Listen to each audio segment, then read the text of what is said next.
Hi everyone, today we're going to talk about how two voices, one from a courtroom in America, the other from a battlefield in Burkina Faso, taught the world that silence, when chosen with intent, can echo louder than 1,000 speeches. You'll never believe this, but at the height of chaos, both Jasmine Crockett, a rising congresswoman in the United States, and Ibrahim Traoré, a military leader turned president in West Africa, chose listening over shouting. And somehow it changed the direction of everything around them. So before you get comfortable, take a moment to like the video and subscribe, but only if you really like what I do here. And hey, drop your location and your local time in the comments. I love seeing where you're listening from around the world. Now turn off the lights, maybe turn on the fan for some soft noise, and let's get started tonight. There are some places in the world where the noise never stops. America, for one, where every hour is a fresh crisis, every word has a spin, and even the silence is political. And in the heart of all that noise, Congresswoman Jasmine Crockett stood, not yelling, not storming, but listening. Not because she didn't have anything to say, but because she was learning when not to speak. Thousands of miles away, the deserts of Burkina Faso were hot with dust and danger. The old systems were cracking. French influence was being pushed out. New alliances were forming like cracks in old stone. And at the center of it all was Captain Ibrahim Traoré, the youngest head of state in the world. People expected aggression, iron fists, slogans on posters. Instead, they got a man who walked into villages without cameras, sat in circles without speeches, and listened like every word could shift the future. It didn't start out that way. Crockett's rise was born of fire courtroom battles, activist marches, the daily sting of being underestimated. Her voice had always been her power. But in Washington, power gets swallowed. Committees became shouting matches. Networks clipped her sentences to fit headlines. That's when she made a choice. In a key hearing, she leaned back and let the noise pass over her. She took in every word, every lie, every jab. Then, with her voice steady as a river in drought, she said what needed to be said without raising her tone. Traoré was no stranger to command. Soldiers listened when he spoke, but power had never tempted him the way clarity did. Early in his leadership, when reporters asked what he'd do first, he didn't answer with policies. He said, "I need to hear what the people are saying when no one's filming." So he went. No entourage, no weapons drawn, just him, a translator, and a notebook. A village elder once asked him, "Why would a president come here?" He said, "Because I can't lead people I don't understand." Meanwhile, Crockett began to develop what her aides called strategic silence. She stopped chasing headlines and started writing letters. Private meetings replaced press conferences. She answered cruelty with quiet correction. Some thought she'd faded, but slowly power brokers started leaning in. The loud ones burned out. She was still there. These two, one with a military jacket, the other in a sharp blazer, were learning the same lesson in different languages. Listening isn't the absence of action, it's the preparation for it. The world hadn't noticed them yet. But something had begun, and sometimes the beginning of a storm is the moment the wind suddenly stops. Before people believed them, they were ignored, misunderstood, even mocked. Back home, Congresswoman Jasmine Crockett faced the constant buzz of misjudgment. It wasn't just the usual opposition, it was how quickly people dismissed her silence as weakness. They mistook stillness for indecision. In D.C., the loudest often win airtime, and Crockett had chosen something almost alien in politics restraint. While others shouted over each other, she studied the structure of the chaos, and it began to reveal something that the noise had buried: patterns, alliances, quiet betrayals. She saw what others missed because she stopped trying to be heard and started truly observing. Meanwhile, in Burkina Faso, Captain Ibrahim Traoré was being tested not by generals but by ghosts. Ghosts of colonialism, of corruption, of broken promises. People didn't trust politicians anymore, and why should they? They'd seen coups before. They'd seen power change hands like a poker game. The people always left outside the room. So when Traoré told his advisors, "We must first win their ears before we can ask for their hands," some laughed. Listening, what did that ever accomplish in a crisis? But he didn't retreat. He went deeper. In a dusty courtyard under a faded awning, he sat with mothers whose sons had vanished, taken by war or worse. He asked no questions at first, just listened to their trembling, not as a president, just a man who could be quiet. And one by one they began to speak, not to make demands, but because they were finally being heard. In that moment, power wasn't in promises, it was in presence. Back in America, Crockett was now being called the calm storm by a few of her staffers. Quietly, she began to win unlikely allies, those tired of performative politics of flame wars on TV. She didn't try to outshine the chaos. She waited until it devoured itself, then stepped in with clarity. One moment stood out during a particularly heated exchange in the House. She let others unravel, then took the mic with a single line that silenced the entire room, not because it was loud, but because it was true, and everyone felt it. You remember that feeling, right? When someone finally says what everyone's been thinking, but they say it softly, like a secret being released. And maybe that's what made both of them different. Neither of them was waiting for applause. Crockett wasn't measuring votes and Traoré wasn't measuring polls. They were listening for something deeper, the point where pain turns into truth. And that kind of leadership, it doesn't trend on social media. It trends in human hearts. Their worlds didn't make it easy. The media wanted fireworks. Their opponents wanted missteps. Their allies sometimes wanted them to play louder.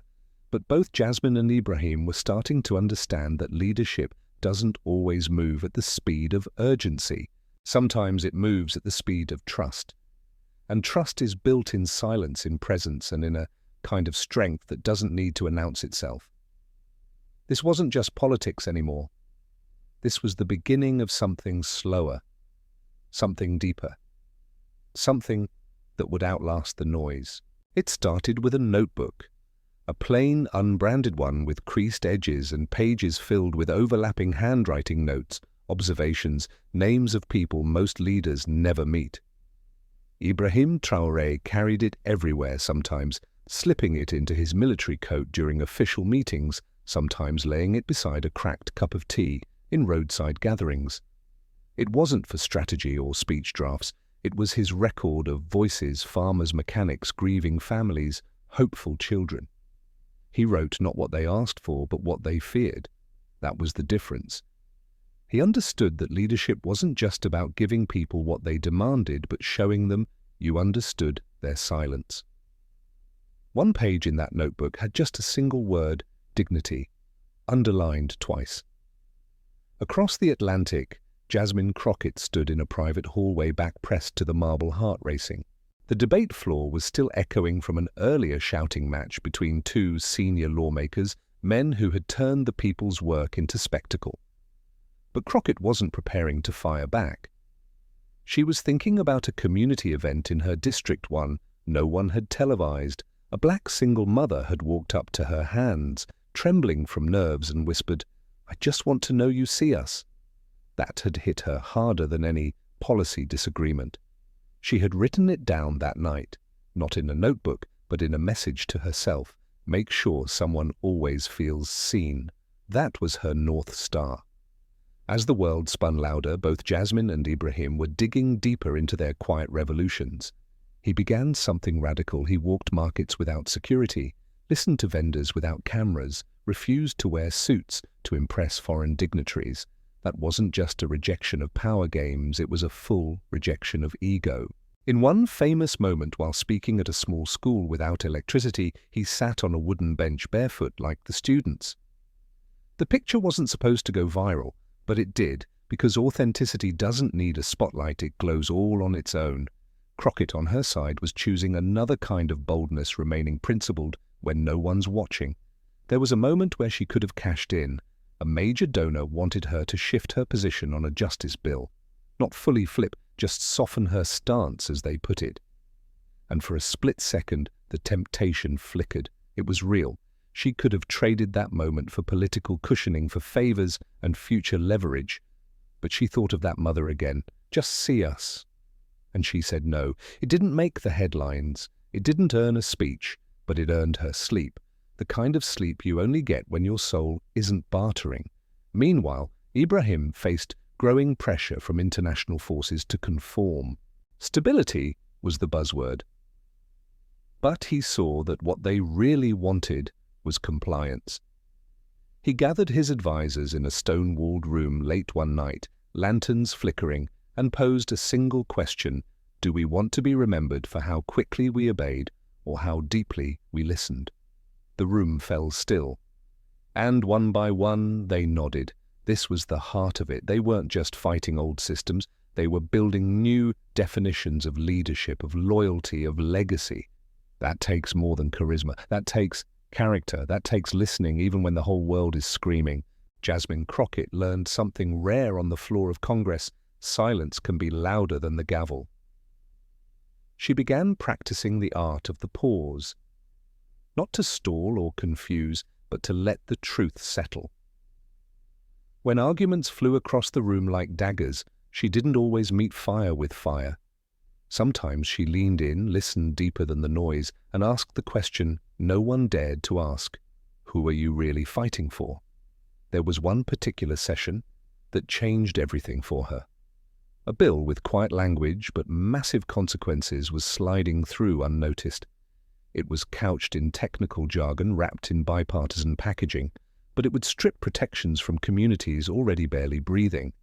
Most lawmakers didn't even read it. They were ready to sign and move on. Jasmine didn't. She stopped reread and called the voices no one called: the activists, the aides, the elderly women in rent-controlled housing who could barely afford a phone bill but still picked up when she rang. One woman cried when Jasmine asked her how the bill would affect her. She said, "No one ever asks me anything before it's too late." That was enough. So Jasmine took the floor and spoke, not long, not loud, but true. She read directly from the testimonies. Her voice never rose, but it never wavered. And when she finished, you could hear the hum of fluorescent lights above. That quiet shook the room more than any shouting ever could. The bill didn't pass that night. It paused. And in politics, a pause is power. Across the ocean, under the red clay skies of Burkina Faso, Ibrahim Traoré was hosting a town meeting. There were no suits, no microphones, no press. Just wooden stools, flickering lamps, and rows of farmers with hands hardened by the earth. They weren't used to being asked what they thought. Governments in the past would promise, then vanish. But Ibrahim didn't promise, he asked. He passed around scraps of paper and said, "Write what you wish your government knew." One man wrote that we're tired of fighting for bread. Another wrote that we are still human. That night, instead of announcing a new program, Ibrahim simply read their words back to them. One by one. It wasn't a rally, it was something more sacred, a remembering. That was his leadership, being a mirror, not a megaphone. His advisors warned him that this style wouldn't last. They said the people needed strong direction, not soft listening. But Ibrahim knew something they didn't. Real strength isn't how many orders you give, it's how many truths you can bear to hear. Jasmine Crockett, too, bore truths that broke her heart. Stories of children slipping through cracks, of veterans drowning in paperwork, of women working 3 jobs just to keep the lights on. But she carried these stories not as burdens, but as blueprints. She read them when she was tired. She whispered them to herself when votes felt hopeless, because when the world spins fast and power looks like thunder, it's easy to forget leadership starts with a whisper. And when enough whispers gather, they become a storm. The whispers did become a storm, but not the kind that tears things down. This storm built bridges where walls had stood. It drew people out from silence, from resignation, from despair. And at its center stood 2 leaders, thousands of miles apart, both young, both underestimated, both listening in a way the world wasn't used to. In Washington, Jasmine Crockett began to notice that her quiet strength was drawing people in. Staffers started coming to her not just for strategy, but for solace. Young interns, especially those from communities like hers, saw something they hadn't seen before: a representative who still answered her own emails when the night stretched long, who sat on the Capitol steps during breaks just to breathe in the city and remember why she came. Her colleagues noticed too. At first it was annoyance. Why didn't she play the usual games? Why didn't she grandstand like others? But then slowly they began to understand. In her refusal to climb for personal glory, she had carved out something far rarer moral authority. When she spoke, people leaned forward not because they feared her power, but because they trusted her compass. At the same time, Ibrahim Traoré was leading his country through one of the most delicate transitions it had ever faced. Surrounded by nations still under economic siege or political instability, Burkina Faso was being watched by the world. But Ibrahim didn't perform for the cameras. He spent more time in schools than in summits.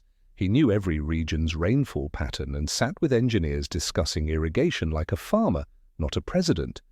Then one day a journalist asked him during a press conference, "What's your strategy for international credibility?" He smiled unshaken. "We build it," he said, "by staying close to our people." That moment went viral.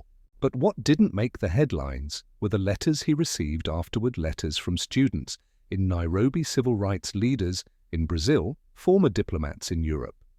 They all said the same thing in different words. "You reminded us what leadership could be."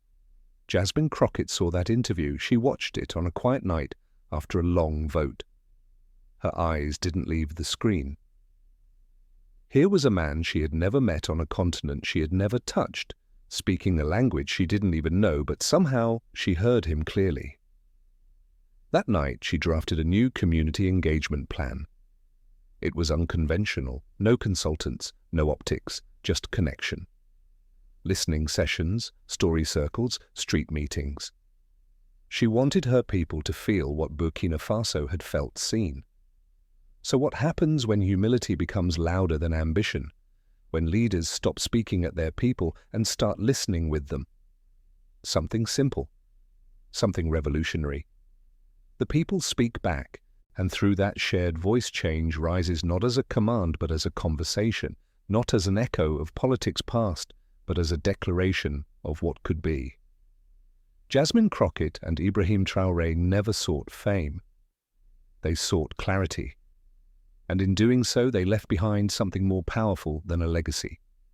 They left behind a question: what if the leaders we need aren't the ones who speak the most, but the ones who hear the deepest? Leadership often arrives dressed in noise, campaign slogans, headlines, handshakes.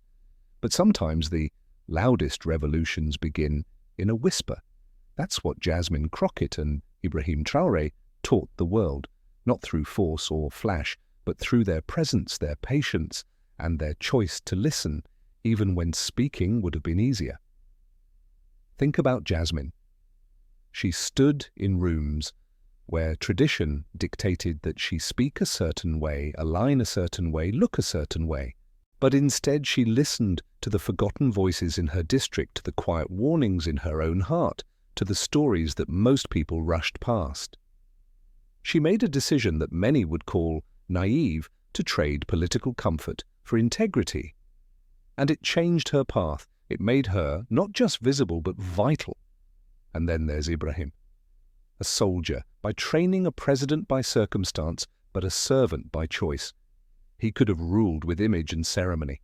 Instead, he walked beside his people barefoot in the mud if he had to. He listened to grandmothers in village circles and to orphaned boys who hadn't eaten in days. And in doing that, he made his country listen too. What both of them revealed is that leadership isn't just about vision, it's about volume, the volume of silence you're willing to hold so someone else can speak. In a world addicted to shouting, they made listening an act of resistance. And that kind of humility, it's magnetic. It invites something deeper than followers. It invites trust. So here's the part where we slow down, take a breath. Now ask yourself, when was the last time someone really listened to you? And when was the last time you listened, not to reply, not to perform, but to receive? That space, that stillness is where everything shifts. That's the lesson from Jasmine and Ibrahim. You don't need a title to change the world. You just need the courage to hear it first. So if their story touched you, if something about the way they moved through struggle with grace and chose service over spotlight made you pause, then maybe that's your sign. To be that kind of leader in your home, in your job, in your neighborhood, you don't have to speak the loudest, just listen the deepest. Now, I'd love to know what you think. What part of their journey stayed with you the most? Drop it in the comments, not just for me, but so others can find it too. Let's keep this conversation going. Let's keep learning from each other. And if you believe stories like this matter, stories that remind us of who we could be when we lead with heart, then go ahead and subscribe to the channel. That's what keeps these stories alive and gives me the strength to keep telling them.